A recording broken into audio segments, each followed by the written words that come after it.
Olá pessoal, hoje é Dia Mundial do Meio Ambiente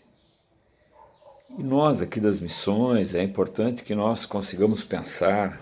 sobre a nossa experiência e como ela pôde refletir nessa questão muito importante para a gente pensar um planeta diferente, um mundo novo que é possível que nós façamos. Há anos atrás eu escrevi um artigo científico chamado Experiências Utópicas no Território Fronteiriço do Mercosul e as Alternativas de Sustentabilidade e Desenvolvimento para o Terceiro Milênio, que é a ideia desses anos 2000 para frente, de como aquela experiência milenar dos Guaranis e depois do jesuítico Guarani, como ela pode nos ajudar a iluminar um caminho novo nesse processo. Dentro daquele trabalho, mostra a presença humana de milhares de anos nativa aqui nessa ampla região nossa, não só dessa parte do Rio Grande do Sul, aqui nas missões e no conjunto do estado, mas também na Argentina, aqui, Misiones e Corrientes, Entre Rios também, e no Paraguai, Itapúa, Misiones, ocupando esse amplo território pelos Guaranis e que ocupavam também outras partes da América e que sempre trabalharam muito com a visão da sustentabilidade do planeta. Eles se consideram dentro desse grande ambiente ou dentro desse grande meio ambiente e como tal sempre com a ideia de preservação, né, da utilização do meio sim para sua manutenção, mas sempre na ideia de que esse ambiente deve ser mantido da sua forma, com seus animais, afinal de contas a caça, a pesca, né, a utilização das frutas, de todo aquele grande ambiente era feito milenarmente. Dentro daquele artigo, eu escrevi uma expressão efetiva que foi sobre a utopia de Thomas Moros, comparando com essa utopia missioneira, e que foi sempre muito importante para, digamos, clarear como é que as coisas aconteceram naquele período. Thomas Moros lá inicia a narrativa da utopia escrevendo sobre homens vivendo em lugares sabiamente governados e sempre trabalhando com a ideia de sustentabilidade daqueles lugares. Tanto que ainda hoje essas ideias de autossustentabilidade e tudo mais ainda são considerados como uma utopia, né? Que nós, seres humanos, podemos usar como nós queremos o meio ambiente. E isso é um equívoco, não é verdade. Hoje,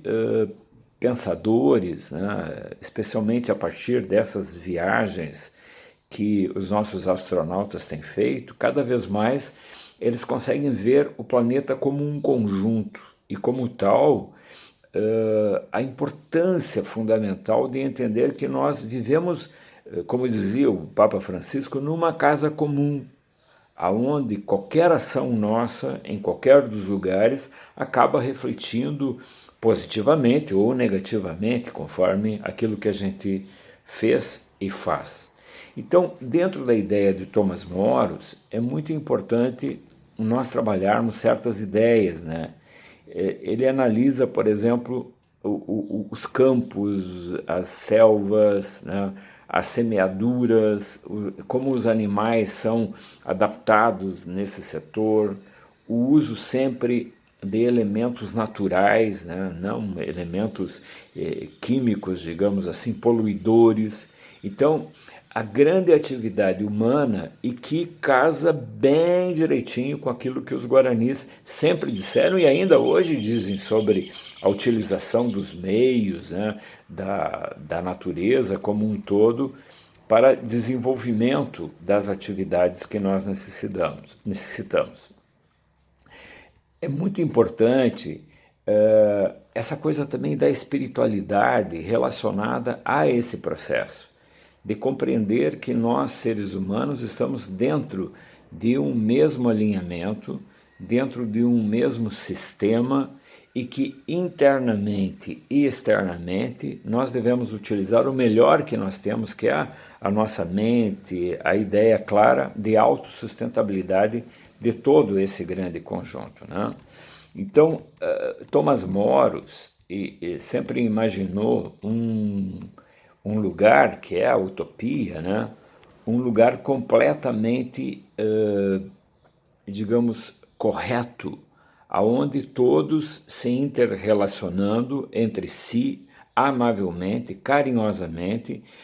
podem construir um novo modelo de sociedade, um novo modelo de planeta ou de território, como era o caso da Ilha Utopia, que era uma ilha e que ali se vivia um modelo muito bom, muito tranquilo.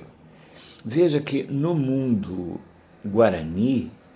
no mundo nativo da América, se nós pensarmos como era isso anteriormente, a chegada nossa do mundo europeu, então era um mundo pleno, com uma natureza plena.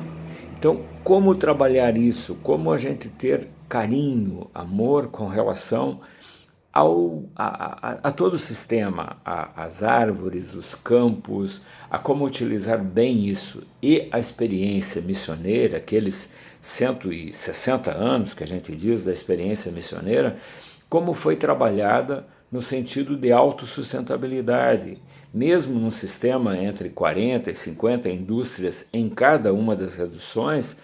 tudo era trabalhado para se obter o melhor possível, trabalhar, claro, a industrialização, a comercialização, a exportação daqueles produtos, mas sempre no sentido também da manutenção daquele meio ambiente e de que as pessoas pudessem viver o melhor possível dentro daqueles sistemas. Então, mesmo naqueles sistemas entre 40 e 50 indústrias e grandes oficinas, tudo era obtido de uma forma natural, autossustentável e que diz muito do modelo que nós tínhamos aqui nas missões. O próprio Clóvis Lugon, depois, ele também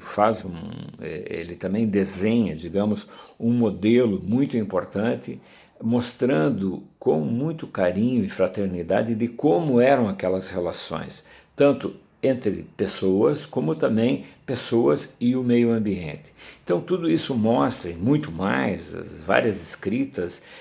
os relatos dos provinciais e tudo mais, sempre mostra de como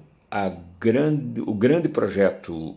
jesuítico, Guarani das Missões, ele pôde trabalhar a visão de sustentabilidade humana, que também é a ideia da sustentabilidade dentro do planeta, mas também esse meio com toda essa questão da floresta, dos campos, de como obter o melhor possível dessa natureza sem romper, digamos, aquilo que a natureza melhor nos dá, que é essa vida plena.